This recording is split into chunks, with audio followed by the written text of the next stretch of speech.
अस्सलाम वालेकुम स्टूडेंट्स। आज की वीडियो में हम पढ़ेंगे क्लास 9 की एक्सरसाइज 1.2। हमारे पास क्वेश्चन 1 है, identify unit matrices, row matrices, column matrices and null matrices. हमारे पास कुछ मैट्रिसेस गिवन है और हमने बताना है कि ये कौन सा मैट्रिक्स है। हम मैट्रिक्स की किस्म पढ़ रहे हैं इस एक्सरसाइज में। ए हमारे पास गिवन है 0 0 0 0।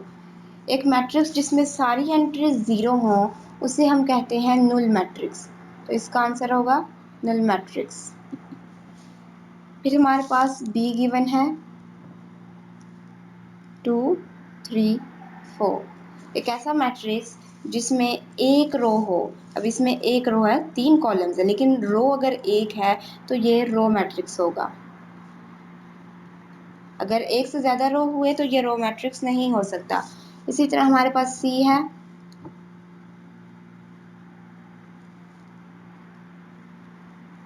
इसके पास एक कॉलम है, बेशक 3 रोज है, लेकिन अगर एक कॉलम है तो ये कॉलम मैट्रिक्स है। अगर इसके पास 2 कॉलम होते हैं तो ये कॉलम मैट्रिक्स ना हो सकता। फिर हमारे पास डी है 1 0 0 1। एक ऐसा मैट्रिक्स जिसकी डायगोनल एंट्रीज 1 हो उसे हम यूनिट मैट्रिक्स कहते हैं। और यूनिट मैट्रिक्स का दूसरा नाम है आइडेंटिटी मैट्रिक्स।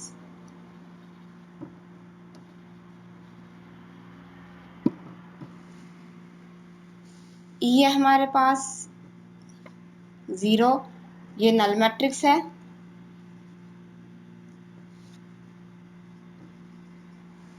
और एफ हमारे पास कॉलम मैट्रिक्स है। नल मैट्रिक्स को जीरो मैट्रिक्स भी कहा जाता है।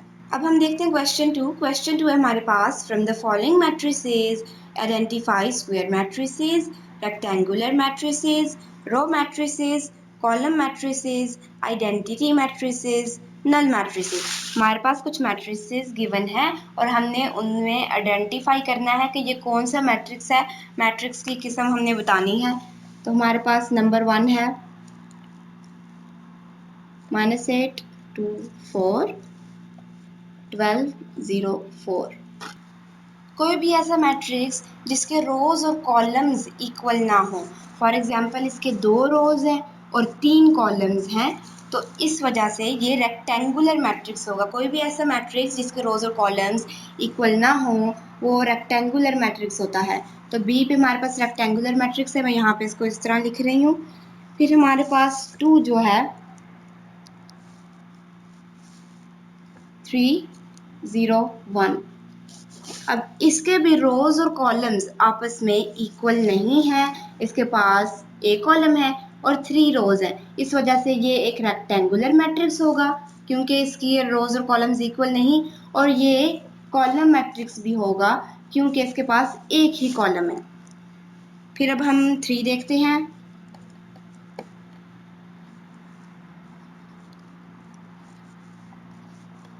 कोई भी ऐसा मैट्रिक्स जिसके रोज एंड कॉलम्स इक्वल हों वो स्क्वायर मैट्रिक्स होता है।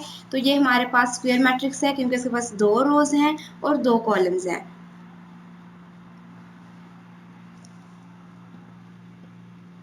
4 है हमारे पास 1 0 0 1, जो ऐसा मैट्रिक्स हो जिसकी डायगोनल एंट्रीज 1 हो और दूसरी एंट्रीज 0 हो, उस मैट्रिक्स को हम कहते हैं यूनिट मैट्रिक्स या आइडेंटिटी मैट्रिक्स। उसका दूसरा नाम है आइडेंटिटी मैट्रिक्स। यहाँ पे आइडेंटिटी गिवन है तो ये आइडेंटिटी मैट्रिक्स है। और स्क्वायर मैट्रिक्स है ए, वो इसीलिए क्योंकि इसके 2 रोज हैं और 2 कॉलम्स हैं। इसके रोज एंड कॉलम्स आपस में इक्वल हैं। हमारे पास 5 है 1 2 3 4 5 6। ये हमारे पास रेक्टेंगुलर मैट्रिक्स होगा क्योंकि इसके कॉलम्स एंड रोज आपस में इक्वल नहीं। 6 जो है हमारे पास 3 10 और -1, ये इसके पास एक रो है, ये रो मैट्रिक्स होगा। और ये रेक्टेंगुलर मैट्रिक्स भी होगा क्योंकि इसके कॉलम्स एंड रोज आपस में इक्वल नहीं। 7 हमारे पास है 1 0 0। ये एक रेक्टेंगुलर मैट्रिक्स होगा क्योंकि रोज एंड कॉलम्स आपस में इक्वल नहीं। और ये एक कॉलम मैट्रिक्स होगा क्योंकि इसके पास एक ही कॉलम है। फिर हमारे पास 8 है,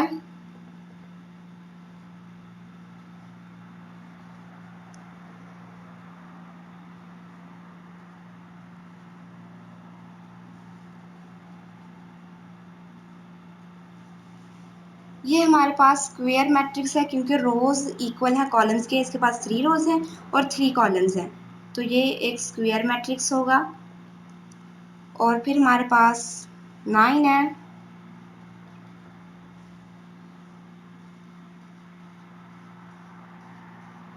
कोई भी ऐसा मैट्रिक्स जिसकी सब एंट्री 0 हो उसे हम कहते हैं नल मैट्रिक्स, तो ये है नल मैट्रिक्स। अब हम देखते हैं क्वेश्चन 3। क्वेश्चन 3 है हमारे पास identify diagonal scalar and unit identity matrices. Unit matrix या आइडेंटिटी मैट्रिक्स एक ही मैट्रिक्स को कहा जाता है, इसके दो नाम हैं। तो अब हम पहले देख लेते हैं डायगोनल स्केलर और यूनिट मैट्रिसेस कहते किसे हैं। डायगोनल मैट्रिक्स वो होता है जिसके डायगोनल में कम से कम एक एंट्री नॉन ज़ीरो हो। फॉर एग्जाम्पल यहाँ पे 2, तो इसकी एक डायगोनल एंट्री नॉन ज़ीरो है, इसलिए ये डायगोनल मैट्रिक्स होगा। हर कोई स्केलर मैट्रिक्स या यूनिट मैट्रिक्स डायगोनल मैट्रिक्स होता है, लेकिन हर कोई डायगोनल मैट्रिक्स स्केलर और यूनिट मैट्रिक्स नहीं होता। स्केलर मैट्रिक्स वो होते हैं जिसकी डायगोनल एंट्री सेम हो और नॉन डायगोनल एंट्री 0 हो, ये एक स्केलर मैट्रिक्स होगा। अगर यहाँ पे 2 है तब भी ये स्केलर है, लेकिन अगर यहाँ पे 1 है तब ये आइडेंटिटी या यूनिट मैट्रिक्स बन जाएगा और इसको हम स्केलर मैट्रिक्स नहीं कह सकते। हालांकि इसके 1 1 सेम है, फिर भी ये आइडेंटिटी मैट्रिक्स नहीं होगा। स्केलर मैट्रिक्स को हम 2 से स्टार्ट करते हैं, और ये सारे आइडेंटिटी और स्केलर मैट्रिक्स जो भी हैं डायगोनल मैट्रिक्स होंगे। लेकिन सारे डायगोनल मैट्रिक्स स्केलर और आइडेंटिटी इसलिए नहीं होंगे क्योंकि डायगोनल होने के लिए उसको सिर्फ एक एंट्री चाहिए होती है जो नॉन ज़ीरो हो। फॉर एग्जांपल बाकी सारी 0 हो जाएंगी तो ये डायगोनल हो जाएगा, लेकिन अगर यहाँ पे 3 और एंट्री चेंज भी हो जाएगी, यहाँ पे 3 हो जाएगा तो ये डायगोनल होगा, ये स्केलर भी नहीं है और आइडेंटिटी भी नहीं है। अब हम इस एक्सरसाइज को सॉल्व करते हैं। हमारे पास ए में जो है डायगोनल एंट्री सेम है, तो ये स्केलर मैट्रिक्स है और ये डायगोनल मैट्रिक्स भी है। हर कोई स्केलर और आइडेंटिटी मैट्रिक्स डायगोनल मैट्रिक्स होता है। इसी तरह हमारे पास बी जो है इसकी जो है डायगोनल एंट्रीज हैं वो सेम नहीं और ना ही वो 1 है, तो ये सिर्फ डायगोनल मैट्रिक्स है। सी हमारे पास यूनिट या आइडेंटिटी मैट्रिक्स भी है और डायगोनल मैट्रिक्स भी है। डी हमारे पास सिर्फ डायगोनल मैट्रिक्स है क्योंकि इसकी एक डायगोनल एंट्री ही सिर्फ पॉजिटिव है, और इसको हम फर्दर सॉल्व कर सकते हैं। 5 - 3 2 0 0 1 + 1 2, और ये हमारे पास आ गया स्केलर मैट्रिक्स।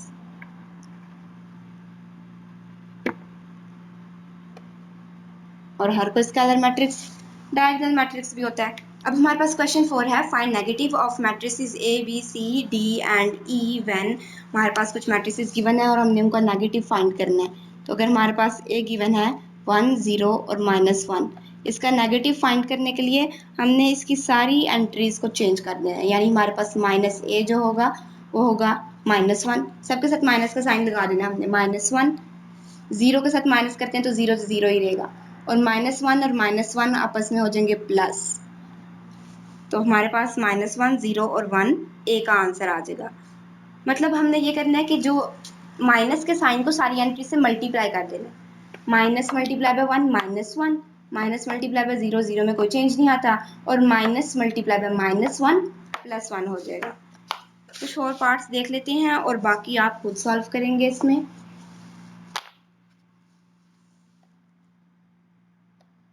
बी पार्ट है हमारे पास 3 2 -1 और 1, और माइनस बी हमारे पास आएगा minus multiply by 3 -3, minus multiply by 2 -2, minus multiply by -1 +1, minus multiply by 1 -1, और ये हमारा आंसर है -बी का।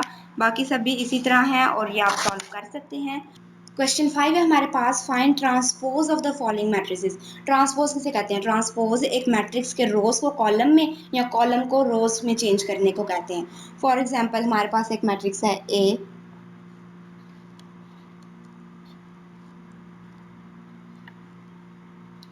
अब रोज को कॉलम में चेंज करना है या कॉलम को रोज में चेंज करना है।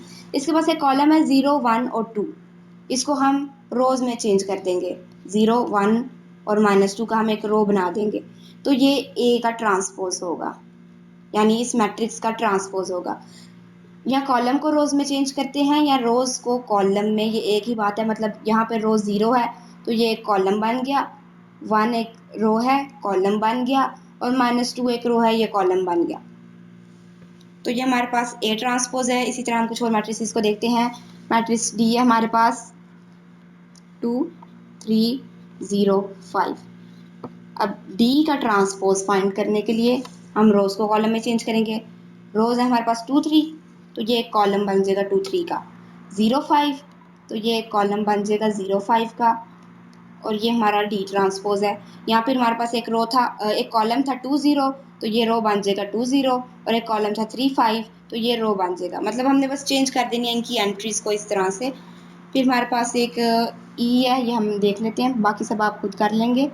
2 3 -4 और 5, और ई का ट्रांसपोज हमारे पास आएगा 2 3, ये एक रो था, इसको कॉलम में बना दिया। -4 5 एक रो है, इसको कॉलम में बना देंगे, और ये हमारा आंसर है।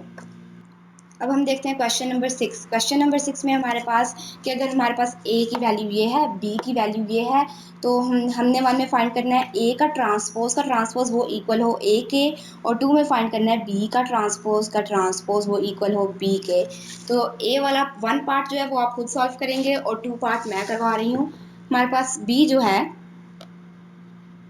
ये है 1 1 2 0। अब बी का जो ट्रांसपोज है वो हमारे पास होगा इसके ट्रांसपोज लेके, यानी 1 1 एक रो जो है कॉलम बन जाएगा, और 2 0 एक रो जो है कॉलम बन जाएगा। ये बी ट्रांसपोज हो गया।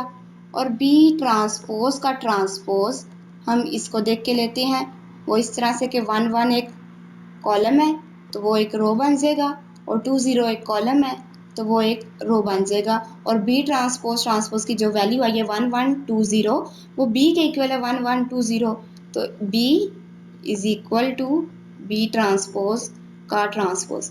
इसी तरह ए का आप सॉल्व करेंगे, और उम्मीद करती हूँ एक्सरसाइज 1.2 क्लियर है। अगर कोई भी कंफ्यूजन है या कोई क्वेश्चन पूछना है तो कमेंट्स में ज़रूर पूछिए।